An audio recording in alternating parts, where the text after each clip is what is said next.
자, 오늘 하나님께서 주신 우리 말씀 보도록 하겠습니다. 누가복음 24장 13절에서 17절 사이의 말씀입니다. 우리 누가복음 24장 13절에서 17절을 우리 합독하여 함께 읽도록 하겠습니다. 시작!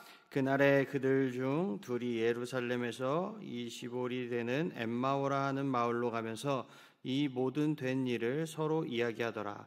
그들이 서로 이르며 문의할 때 예수께서 가까이 이르러 그들과 동행하시나 그들의 눈이 가리워져서 그인 줄 알아보지 못하거늘 예수께서 이르시되 너희가 길 가면서 서로 주고받고 하는 이야기가 무엇이냐 하시니 두 사람이 슬픈 빛을 띠고 머물러 서더라. 아멘.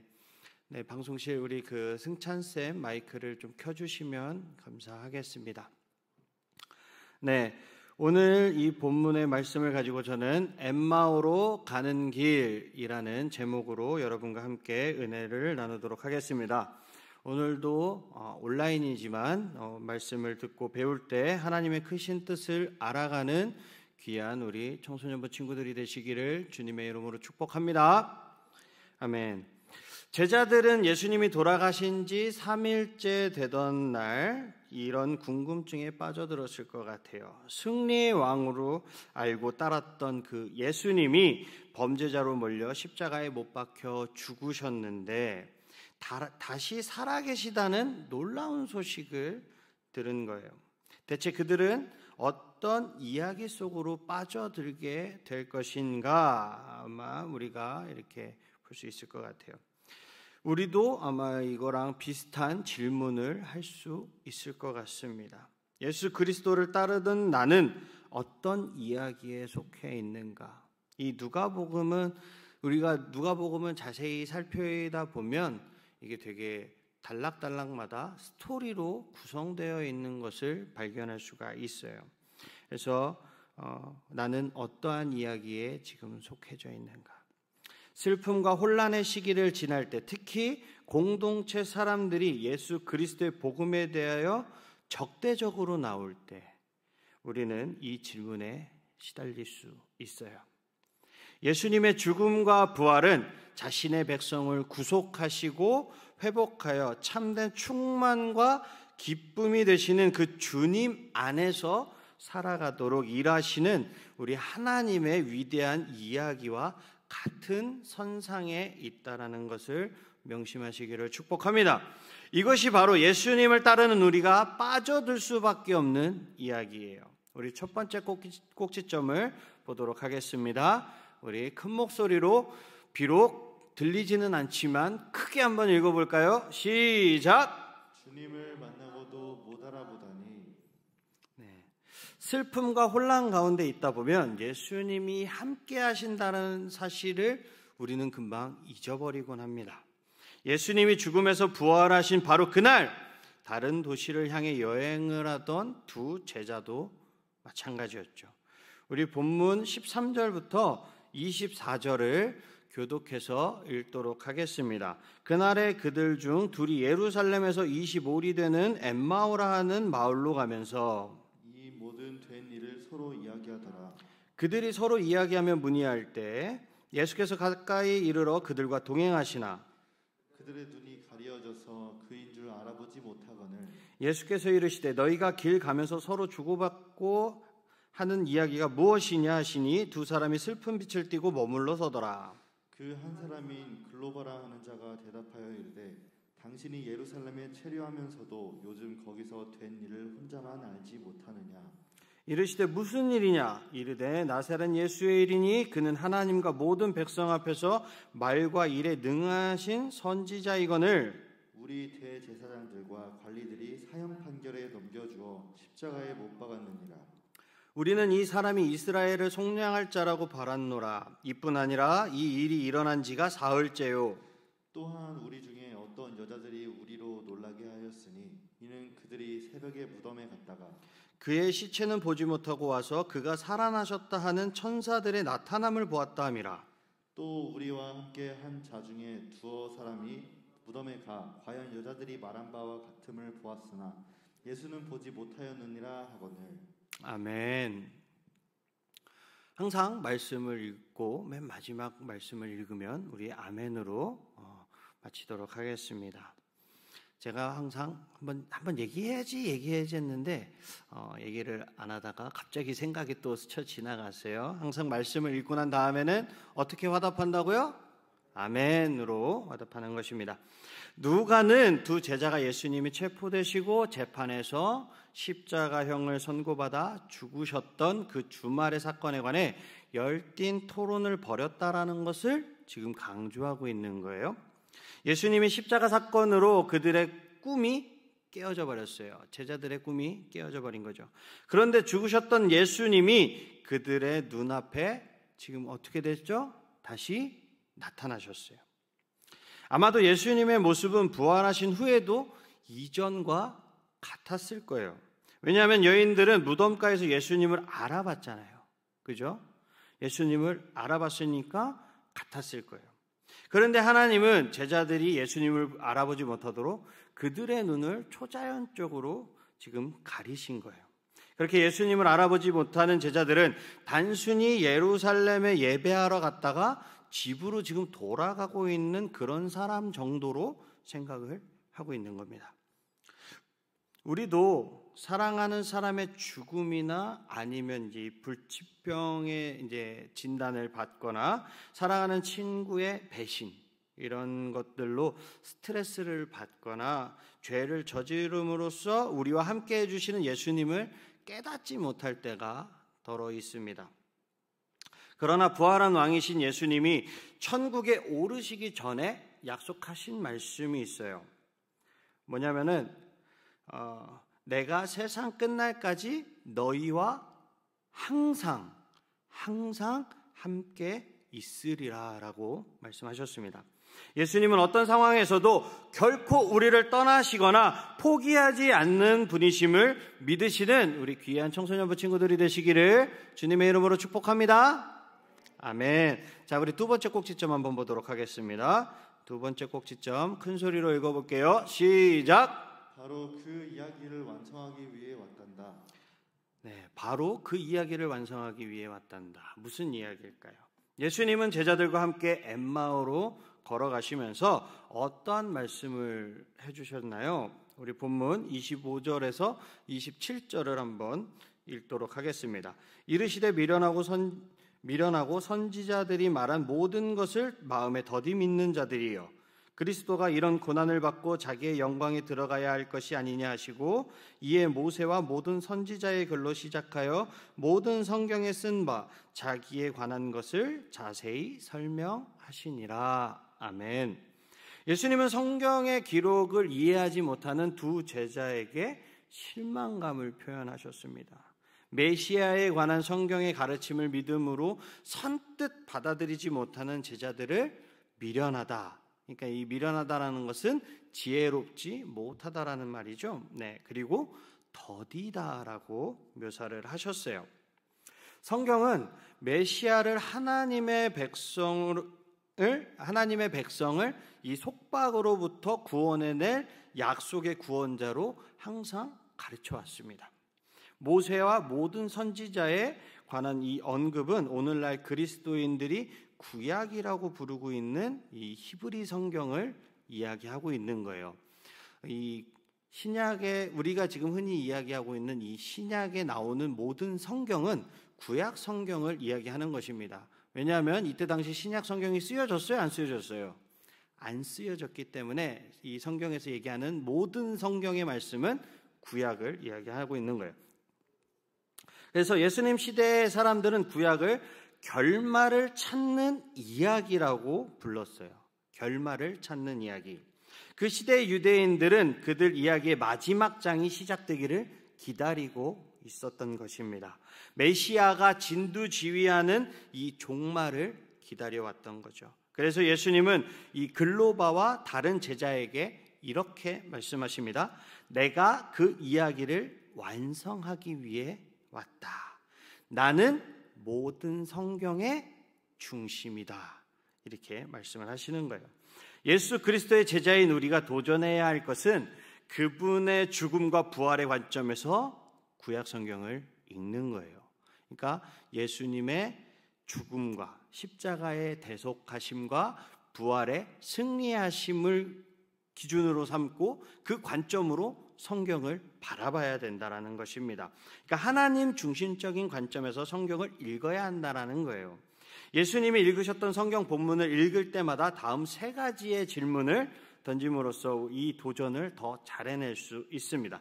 첫 번째 질문은 본문에서 무엇이 예수님을 직접적으로 가리키고 있나요? 라는 질문을 해야 하는 거예요. 장차 오실 메시아에 관한 직접적으로 언급한 이 구약은 창세기 49장 10절에서 12절, 이사야 9장 6절, 미가 5장 2절 등으로 예를 들 수가 있어요. 더 많은 구약의 성경들이 있지만 이것만 일단 말씀을 드리겠습니다. 물론 근데 모든 구절에서 예수님에 관한 직접적인 예언을 찾아볼 수 있는 것은 아니에요. 네.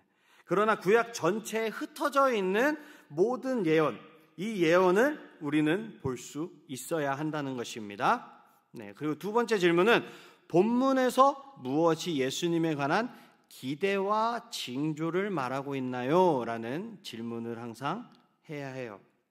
이 미묘한 표현은 때로는 강력한 의사소통의 방법이 돼요.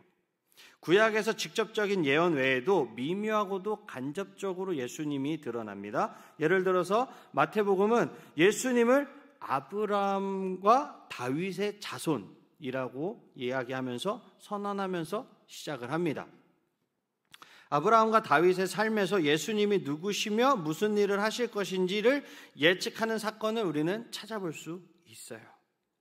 아브라함이 그의 아들을 제물로 드리는 이 창세기 22장의 희생, 이삭을 모리아산에 데리고 가서 번제물로 드리려고 하죠. 이것은 아브라함의 순종도 물론 빛이 나는 장면이지만 이삭의 순종도 빛이 나는 장면이에요. 왜냐하면 이삭이 되게 어린아이였을까요? 등에 나무를 지고 번제에 쓸 나무를 지게를 지고 산을 오를 만큼의 건장한 청년인지 어린아이인지는 나오지는 않지만 그래도 건장한 나이가 됐을 거예요. 그렇기 때문에 나이가 많은 100세의 아들을 얻었으니까 15살이라고만 쳐도 115살이에요. 아브라함이.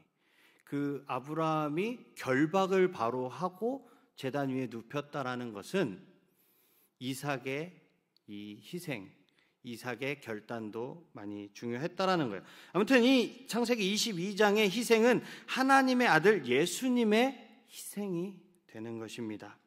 그리고 사울왕의 후손이기에 잠재적인 적이었던 이 무비보셋을 향한 이 다윗의 사랑, 아직 우리가 구약을 다 배우지를 않았기 때문에 그냥 간략하게 이 다윗의 사랑에서 원수를 사랑하는 이 예수님의 사랑이 잘 나타나고 있습니다. 이런 것들을 잘 확인하면서 우리가 성경을 읽어야 해요. 그리고 세 번째로 우리가 성경을 읽으면서 해야 되는 질문은 예수님의 복음이 본문을 구체적으로 이해하도록 하나요? 라고 질문을 해야 돼요. 구약에는 지혜로운 말씀과 원칙과 명령이 가득합니다. 사도 바울은 이 모든 것이 예수님을 따르는 우리와 여전히 관련이 있음을 분명하게 이야기합니다. 그러므로 예수님을 따르는 우리와 여전히 관련 있는 이 말씀, 우리는 이것을 예수님의 삶과 가르침의 관점에서 읽어야만 우리의 삶에 어떻게 적용되는지를 이해할 수 있는 거예요. 주님은 구약을 완성하러 오셨습니다. 구약의 말씀과 원칙과 명령이 우리에게 어떻게 적용되는지를 이해하게 될 때 비로소 복음의 능력 안에서 모든 것을 수행할 수 있습니다. 예수님이 죽으시고 다시 살아나셨다라는 이 좋은 소식은 우리가 그 말씀에 순종할 수 있도록 우리를 다시 구체화해주고 우리를 강화해줍니다. 우리를 더욱더 단단하게 만드는 거예요. 이해가 되시나요? 아멘. 자, 우리 세 번째 꼭지점 한번 보도록 하겠습니다. 우리 세 번째 꼭지점 큰 목소리로 한번 읽어볼까요? 시작. 너도 마음이 뜨거워졌니? 이 지금 엠마오로 가는 두 제자, 이 글로바와 또 한 명의 제자는 엠마오에 도착할 때까지 예수님을 알아봤어요? 못 알아봤어요? 못 알아봤어요. 알아보지를 못했어요. 근데 차츰차츰 무언가가 변화가 일어나고 있었어요. 누가는 이 일에 대해서 이렇게 기록을 하고 있습니다. 우리 본문 28절부터 35절을 교독으로 한번 읽어보도록 하겠습니다. 그들이 가는 마을에 가까이 가매 예수는 더 가려 하는 것 같이 하시니 그들이 강권하여 이르되 우리와 함께 유하사이다. 때가 저물어가고 날이 이미 기울었나이다 하니 이에 그들과 함께 유하러 들어가시니라. 그들과 함께 음식 잡수실 때 떡을 가지사 축사하시고 떼어 그들에게 주시니 그들의 눈이 밝아져 그인 줄 알아보더니 예수는 그들에게 보이지 아니하시는지라. 그들이 서로 말하되 길에서 우리에게 말씀하시고 우리에게 성경을 풀어주실 때에 우리 속에서 마음이 뜨겁지 아니하더냐 하고 곧 그때로 일어나 예루살렘에 돌아가 보니 11제자 및 그들과 함께 한 자들이 모여 있어 말하기를 주께서 과연 살아나시고 시몬에게 보이셨다 하는지라. 두 사람도 길에서 된 일과 예수께서 떡을 떼심으로 자기들에게 알려주신 것을 말하더라. 아멘. 성경에 관해 설명해 주면서 마음이 뜨겁게 하셨던 분이 바로 부활하신 왕, 우리 예수님인 것을 알았을 때 그들이 얼마나 놀랐을지 상상이 가나요? 그 다음 구절은 이렇게 기록이 되어 있습니다. 그들의 눈이 밝아져. 네, 그들은 그제야 예수님인 줄 알아봤다라는 거예요. 그런데 예수님은 그분의 정체가 드러나자마자 갑자기 호련히 사라지셨어요. 두 제자가 마침내 예수님을 알아보게 된 그때 왜 사라지셨을까? 여러 가지 추측을 우리는 해볼 수 있습니다. 11제자를 비롯하여 다른 제자들과 만날 기회를 만들기 위해서 사라지셨을 수도 있어요. 그런데 이처럼 예수님이 사라지심으로써 두 제자는 예루살렘으로 급히 돌아가 자신들에게 어떠한 일이 있었는지 예루살렘 사도들에게 보고하게 됩니다. 이것은 곧바로 이어지는 장면에서 예수님이 제자들에게 극적으로 나타나실 그 무대, 스테이지를 마련하게 되는 계기가 되었죠. 예수님과 동행하는 동안에 마음이 뜨거워졌다는 말이 무엇일까요? 왜 예수님은 이런 방법으로 제자들에게 자신을 알리셨을까요? 만약 그때 여러분이 두 제자와 함께 있었다면 여러분들은 어떠한 반응을 보이시겠습니까? 우리가 흔히 성령의 조명하심으로 성경을 읽어야 한다라고 많이 이야기합니다. 이 성령의 조명이라는 것은 하나님의 지혜와 인간의 지혜 사이의 이 큰 격차와 그리고 인간의 죄성 때문에 인간은 성령님의 조명 없이 자신의 힘만으로는 이 영적인 진리를 온전하게 파악할 수 없어요.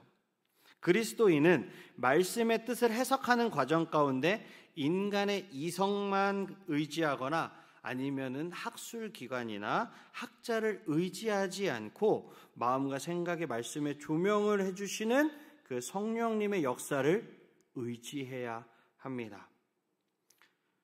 그래서 물론 이 학자들이나 이런 우리보다 더 많이 배우시고 연구하시는 이분들의 모든 말씀을 그럼 무시해라 이런 것은 아닙니다. 내가 성령님께 받은 그 이제 은혜죠. 그 은혜에 이제 성경을 해석을 했을 거 아니에요. 이 뜻이 무엇이지? 성경이 하나님께서 나에게 무슨 말씀을 하시는 거지? 라고 이것을 받아들였으면 그분들의 말씀, 우리보다 더 오래전부터 연구하신 그분들의 말씀에 같이 비추어 봐서 내가 올바른 해석을 하고 있는지 이런 것들을 점검하는 시간도 물론 가져야 합니다. 근데 온전히 이거에만 이 학자들이, 이 교수님들이, 이 목사님이, 이 전도사님이 한 그 얘기만 가지고서는 안 된다라는 거예요. 그렇기 때문에 우리는 성령님의 도우심과 그리고 이제 우리보다 앞서 먼저 성령님의 도우심을 받은 선배님들의 이 모든 자료들을 함께 그래서 신앙 서적도 같이 읽고 성경도 읽고 이렇게 해야 하는 것입니다. 아멘. 자, 이제 말씀을 맺도록 하겠습니다. 엠마오로 가는 길에서 부활하신 예수님이 구약 성경이 그 예수님의 고난과 영광에 관해 어떻게 언급하는지를 지금 오늘 본문을 통해서 살펴봤습니다. 제자들과 마찬가지로 우리도 하나님의 이 기록된 말씀의 핵심에 있는 복음에 우리도 초점을 두고 집중해야 하는 거예요. 그리스도의 죽음과 부활의 관점에서 성경을 통독하시는, 그러니까 성경을 읽으시는 우리 청소년부 친구들이 되시기를 주님의 이름으로 축복합니다. 아멘. 한 주간도 이 말씀 붙들고 성령님께 의지하며 성경을 읽는 귀한 우리 청소년부 친구들이 되시기를 주님의 이름으로 축복합니다. 아멘. 기도하겠습니다.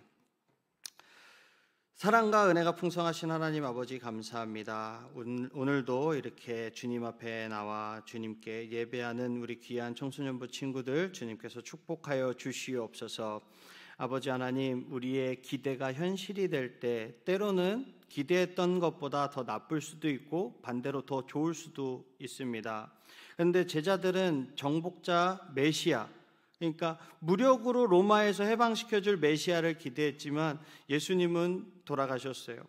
예수님은 장사된 지 사흘이 지났을 때 그들은 계속 기대해야 했음에도 불구하고 그러지 못했습니다. 하지만 우리는 이제는 주님을 날마다 기다리며 날마다 주님께서 주시는 은혜를 사모하는 귀한 우리 청소년부 친구들이 다 될 수 있도록 주님께서 축복하여 주시옵소서.